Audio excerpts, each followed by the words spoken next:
Just to say it again, we will not have a Wednesday night Bible study for the next several weeks. The next Wednesday night Bible study, when we're going to talk about chapter 8 and do the woman caught in adultery and all that, is January 9th. Okay, so, what's that? Right after New Year's caught in adultery. Yes, you can reflect on this woman in adultery for many weeks. Find all kinds of good meanings that come out of it. Tonight you guys have been talking about the Festival of Booths that Jesus goes up to. This is probably not high on the list of Jewish festivals that people know a ton about, so I'll walk you through that. But basically all of chapter 7 is centered around Jesus in Jerusalem during this festival time. Remember, we're in the festival cycle part of John's Gospel, where a lot of the events are taking place in Jerusalem around these big festivals. And so all of chapter 7 centers around either sort of the lead into this festival, what actually happens at the festival, or kind of the ramifications right as the festival ends of what Jesus has to say. Chapter 7 is a full of debates chapter. You can call it the confusion chapter. You can call it the I don't even know what word I was going for there. The conflict chapter. I think that was the word I was going for. You can call it full of debates. You can call it whatever you want. But essentially, the whole chapter is full of people missing the point of what Jesus is doing. They're full of confusion, they're full of disbelief, they're full of debate, they're full of division. People are divided about who Jesus is, and we start to see this becoming a bigger part of the narrative in John's Gospel. People are divided about who Jesus is. Obviously, some people are for him. We're going to read about that. Some people are just really confused about the things that he's saying. Increasingly, there are many powerful people against him. Now, that could obviously be a description of December 12th, 2018 as well, right? So this is not unique to John chapter 7. There are plenty of people who are for him. There are plenty of people who just couldn't tell you much about Jesus. And there are plenty of people, powerful people, who are very much against the Lord and what he has taught us. So this is going to be an ongoing dynamic. And Jesus is this divisive character. It's one of the great ironies of the gospel, because Jesus, of course, comes to unite all people to one another. Right? And all people are invited into his family and into his kingdom, and yet Jesus is a divisive character. And it's true throughout the gospel, and it continues to be true today. And that's always going to be a dynamic. Jesus at one point in the gospel says, "Do not think I have come to bring peace. I have not come to bring peace, I have come to bring a sword." And so there'll be a sort of division always that exists among people. And this question of who Jesus is very much at the heart of what all of us have answered, and we're trying to live our lives in response to this answer, because of course we're all for him, but not everyone is. Jesus here clarifies something important for us in John chapter 7, and it's something that will continue to be a big dynamic throughout John's gospel. Jesus clarifies for us that he comes and he seeks only the glory of the one who sent him. So watch for this glory word as you're reading down the road in John's gospel. John reflects, he has a whole theological reflection he does on this concept of the glory of Christ. It's going to be a word that comes up, so write this word down and look for it as you read on in John, the word glory, because Jesus is very clear that he is not seeking his own glory. All right? He's like, well, listen, lots of people seek their own glory, but I seek only the glory of the one who sent him. And we'll see this most perfectly when John describes the work of Christ on the cross. Right? So we'll come back to glory. Watch for it.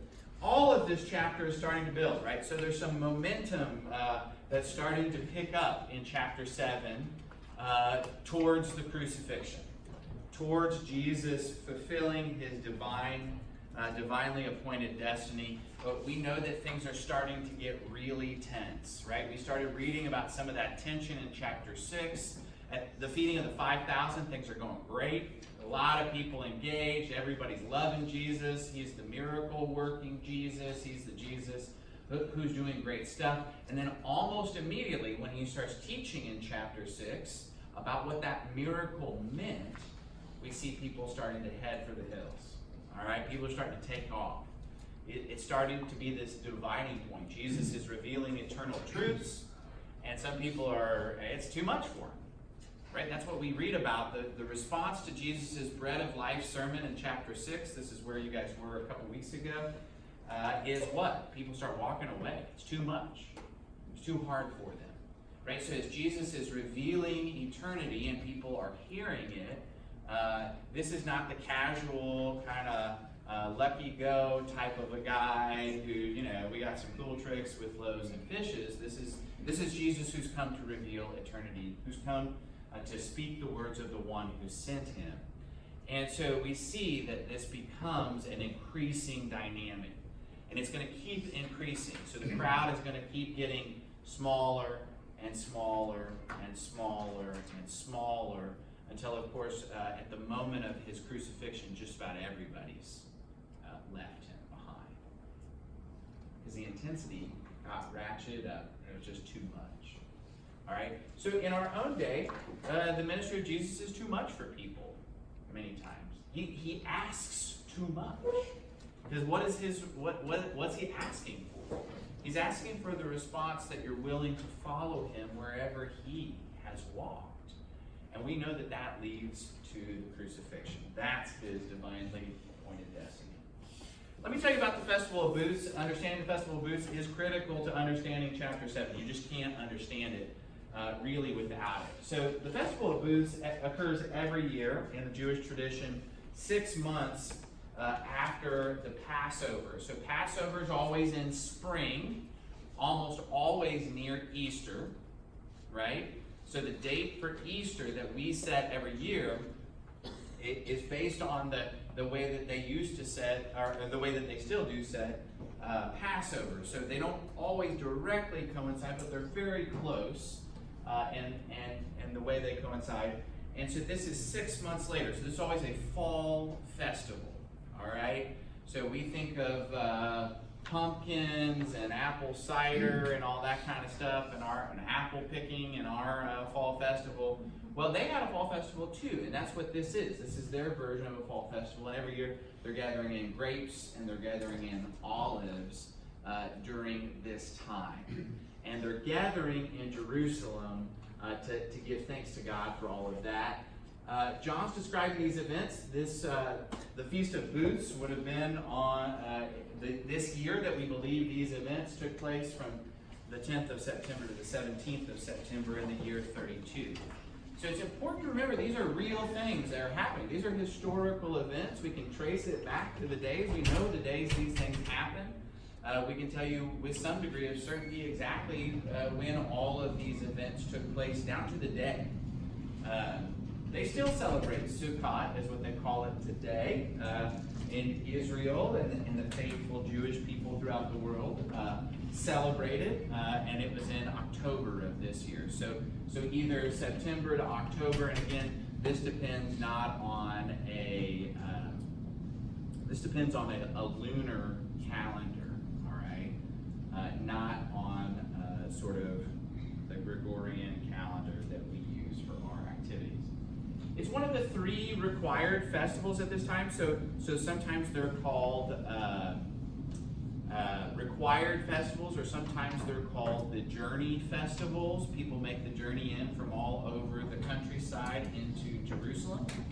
There's 3 required festivals every year where all able-bodied Jewish men are required to be at the temple. By extension, their families would go with them if they were able, but the able-bodied males were required to be there for Passover, which is again in the spring.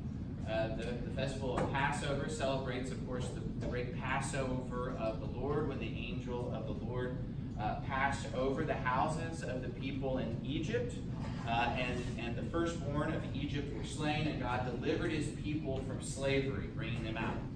The second great festival of Judaism is the Feast of Weeks, or the Feast of Pentecost. This is an early harvest festival dedicating the early harvest to God's mercy and God's blessing. It occurs 7 weeks after Passover. And then the third great festival is the Festival of Booths. And every devout Jewish family, if they were able, goes to these, but certainly the able-bodied men are expected to go. In this festival, it's not just your average kind of wine-drinking, olive-picking type festival. What they're doing is they're remembering God's provision for them. And specifically, they're remembering that time that God's people wandered out in the desert. And so the reason it's called the Festival of Booths is they would make these little booth-looking things that they would go out. They had homes, but they set up a little tent, essentially, is what it is. We call it booths, but it's a tent. And they live in tents for that week while they're celebrating this festival. You can find this in the book of Leviticus. There's a whole description of what they're supposed to do for that. They still do this to this day. And here's some pictures of what these things look like to this day in Israel. You can see these are just regular houses, and they build these little structures. Sometimes it's a structure or like a little tent-looking thing that looks like this. Western, suburban Jewish people set up their little Coleman tent in their backyard if they're observing this festival, and they still do it to this day.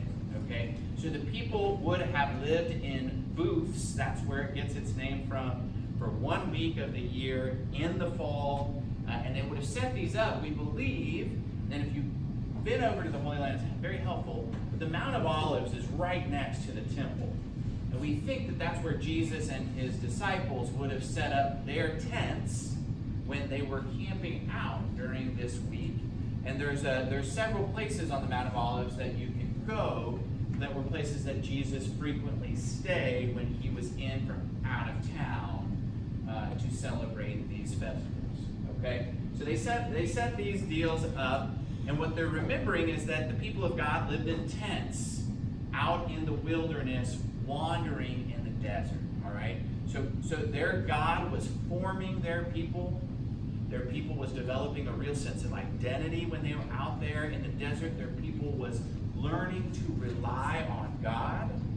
God was their leader during this time. And so they want to always remember those truths, that God is leading them, God is guiding them, God is providing for them.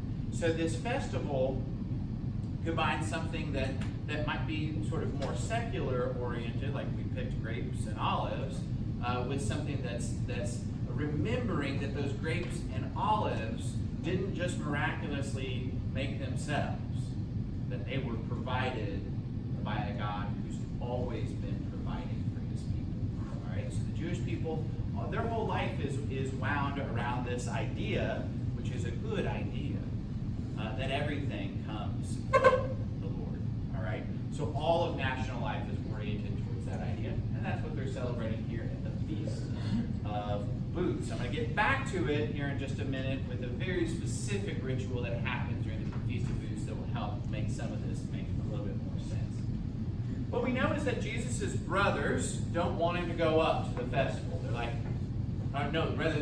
they who don't believe it, they do want him to go. They're like, let's go to the festival. Come on, man. They wanted to do some cool tricks. They're just like everybody else. John notes that they do not believe in him. So just like the crowds love the neat trick doing Jesus. But what they don't particularly like is the Jesus who's going to clarify for them the eternal truths. All right? And I think we're reading about it in the Bible, but it can certainly be true today, right? I mean, we can say this about many of us. We can say this about many in our culture. Like, we like it when Jesus does great things for us, but when there's something hard, we don't want to look at that, right? We don't want to look at the harder parts of all this. We like to look at like the great stuff and the cool stuff we get given to us by God. But what we know is we got to take the whole thing as Christian people, and this is what people are struggling with in first century, as they hear Jesus presenting the whole gospel, they're struggling with really taking the whole thing. So we know even his own brothers, these people who are close to him, that they don't believe in him. Jesus responds, my time is not here yet. My hour is not yet here. Remember that when the Blessed Virgin Mary at the wedding in Cana wants him to do a miracle, help him out. They're out of wine. What is his response? My hour is not yet come. So this is something Jesus repeats numerous times throughout the gospel. And watch for the moment when he says, my hour has come. All right, so that is the pivot point in John's gospel. We're leading up to that point. My hour's not come yet. It's not time yet. It's not time yet. It's not time yet. And then at some point, Jesus is going to say, all right, it's time. And when it's time, it will be the events that lead to the crucifixion. All right? So that's coming. Watch for that transition point. That is the key pivot point in the entire gospel when Jesus stops saying, not my time yet, and he says, now it's my time. And what he means by that is it's not his time yet to fulfill this God-given destiny. From the very beginning, Christ has come for salvation. Right? And this is the key message of the church. This is the message of the church in every generation. The message of the death and resurrection of Jesus Christ, that Christ has come for our salvation. So that's what he's come for, but it's not quite time yet. All right? He's got other things to do before he gets to that greatest and final work, the work that unites God to men and men and women to each other. So he delays for a little while. He lets them go up there. Why does he do this? Why does he delay and not go with them? Well, what we know is that there's already a lot of tension. All right? Things are already incredibly tense, and Jesus believes, we've already learned this back in chapter 6, he believes that they're going to try to kill him. And so if he kind of sets it up like, yeah, I'm rolling into town here with my entourage, this is going to attract a lot of attention. All right? Now, if he knows there's more to do. All right? That's the best way to understand it. So there's more to do. He's going to delay. He's going to slip into the festival quietly rather than with some big type of entourage that he believes the authorities, they'll be looking for him. When Jesus does finally arrive, this is his third visit that John describes to Jerusalem.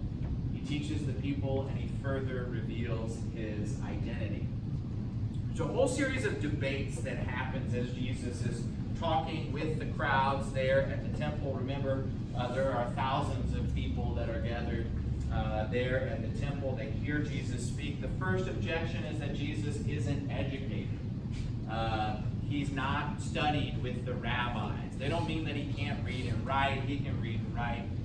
But he hasn't done a formal training with the rabbis at the temple. So who does he think he is teaching? Jesus, of course, responds that his teaching is not his own, but is from the one who sent him. There's another objection. People are upset that Jesus has cured a lame man on the Sabbath. We read that back in chapter 5. And so they think this is a big deal. In the Gospels, it is a big deal for people that Jesus has been working on the Sabbath. Jesus points out by saying, well, you guys, do circumcisions on the Sabbath. I mean, people do work on the Sabbath, but I've healed a man, sue me for healing a man. And so they say, quit judging by appearance, but judge justly, is what Jesus responds to them. Now, if there's ever something that we ought to take home and meditate on, it's probably this, right? So judging people by appearance is a pervasive, soul-killing thing that we do frequently. If we're really honest with ourselves, we judge the book by its cover. And one of the things that Jesus has come to teach us is not to do this, to look beyond the outward appearance to the inner man, to the inner soul, to the inner blessing And frequently we do this, and we do it at our own peril. These people were judging Jesus. Well, look, he's not as smart as I am. He's not one of the educated rabbis. But here is the one who has come to reveal eternity, right? So you never know who God's going to put in your life. You never know what kind of blessing is going to come to you through someone else. But frequently we write people off based on some external appearance.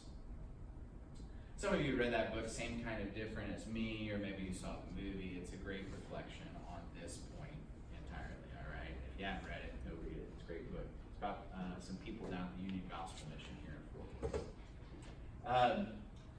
The last objection is, well, wait a minute, we kind of have this whole thing figured out. We kind of know that nobody's going to know where the Messiah is from, that he's going to come out of nowhere. So we've kind of got the whole Messiah thing pegged. And Jesus responds, I am from him, he sent me, right? So Jesus is himself here claiming to be the one who is sent by God, all right? Now for us, that doesn't probably register all that much on the radar, but certainly for them. On the last great day of the festival, Jesus stands up and he says, let anyone who thirsts come to me and drink. Whoever believes in me, as Scripture says, rivers of living water will flow from within him. Now, what you got to know is that Judaism makes our church look very casual, relaxed, laid back. The type of ritual that we have here, they would think was, JV level at best. All right. Judaism is extremely ritualized, and at the temple, it is the height of liturgy. And the stuff we do here, I'm telling you, is nothing compared to what they have going on. So during this festival, it is highly prescribed exactly what all the priests are going to do. And on the first day of the festival, what they do is they do this big procession down to the Pool of Siloam. The Pool of Siloam is, a couple hundred yards outside the temple. And they get these big buckets full of water that they carry back in procession, and they're singing the Hallel during this. That's Psalms 113, 114, 115, 116, 117, and 118. And they're in procession, they're carrying these palm branches, and it's very ritualistically done. And then at the same time, just after dawn, every morning during the festival, they pour some of this water out that they've collected from the Pool of Siloam, and they also pour some wine out as part of an offering. And on the last day of the festival, they do this thing called the Hoshana Rabbah, which is this elaborate pouring out of water and wine where 7 priests walk around these lampstands, these big menorahs, 7 times. And as they do, they're pouring out water. And this is sort of the crescendo, all right? This is the key moment on the last day of the festival. Everything in the days before it has been leading up to this moment, and the people are silent, and the people are watching this religious ritual happen. Thousands of people are gathered there as the priests are conducting this ritual, and in the middle of the ritual, Jesus stands up and says, let anyone who thirsts come to me and drink. Whoever believes in me, Scripture says, rivers of living water will flow from him. So John is very clear that Jesus cries this out in a loud voice. So thousands of people are there, and Jesus is interrupting the religious ritual and saying what they're doing. Because what they're doing is they're remembering that God in the wilderness quenched his people's thirst with water from the rock. That's what the religious ritual is designed to remember. And as they're doing this, Jesus stands up and he interrupts the ritual and he says, I'm the fulfillment of this ritual, in effect. All right? So we see here the water from the rock. There's also this teaching in Ezekiel 47 where Ezekiel sees a vision of water flowing from the right side of the temple, and to all the people that water flows, they will be saved. All right? That this water is the water of salvation that's flowing from the temple. And Jesus is interrupting all of that and saying, whoever whoever believes in me, right, I am the fulfillment of this, is what he's doing. Very publicly, in front of thousands of people, this is exactly what Christ is saying. So he's making a huge statement right here. He's taking a huge risk by standing up and proclaiming this at this point. We think, I don't know if you've ever seen pictures of the Temple Mount, if you've ever stood on the Temple Mount yourself, but about 250,000 people can fit on the Temple Mount at one time. It's that big of a structure. So we don't know how many people were there on that day when Jesus does this, but there were a heck of a lot of people. And he would have had a totally captive audience. Everybody would have heard what he says. This living water, so John is starting to, now that we're a little bit into his gospel, he's starting to weave a thread, all right, that calls us back to a couple things. So remember in the conversation with the woman at the well in John chapter 4, he promises her living water, all right? Remember his conversation with Nicodemus that happens back in chapter 3, that anyone who would be born again by water and the Spirit will inherit the kingdom, right? So what we're seeing is this water that Jesus is talking about here. It's one of the key things, and of course it makes sense, right? So you can live without food for a while, but you can't live without water, right? I mean, how if you don't drink water, you die what? Within a couple of days, I would assume, right? How long do you make it without water? 7 days. 7 days. Clinically. So there you go. So you die pretty quick if you don't drink water, right? So it makes sense that this imagery of God's life is so closely associated with water, and of course it's baptismal imagery as well. And just to finish this up, we know that there's a big hubbub, there's confusion, some are believing, some do not. This gets everybody's attention though, all right? So this is a real attention grabber that Jesus does in chapter 7. Even the police don't want to arrest him because they say well, that sentence makes no sense. Never has anyone spoken like this. We'll just pretend that part isn't. Never has anyone spoken like this, right? And this is a great response to Christ, all right? We don't always understand what he's trying to say. We're not always entirely sure what he's asking us to do, but we see that there's something unique about him. No one's ever spoken like Christ before and since, and there never will be anyone who speaks like him. He's a totally unique figure in human history. So our response doesn't always have to be one like we get all of it. We don't always get all of it. We don't know exactly what he's asking us to do, but we can at least be in awe of him as we hear what he has to say and recognize that he is a unique, the uniqueness of Christ, that there's never been anyone like him. Chapter 7, in a nutshell there. I'm sure there's tons of questions, but I'm out of time. So if you'll stand, we'll have a prayer. Make sure you grab a packet. Again, there is not Bible.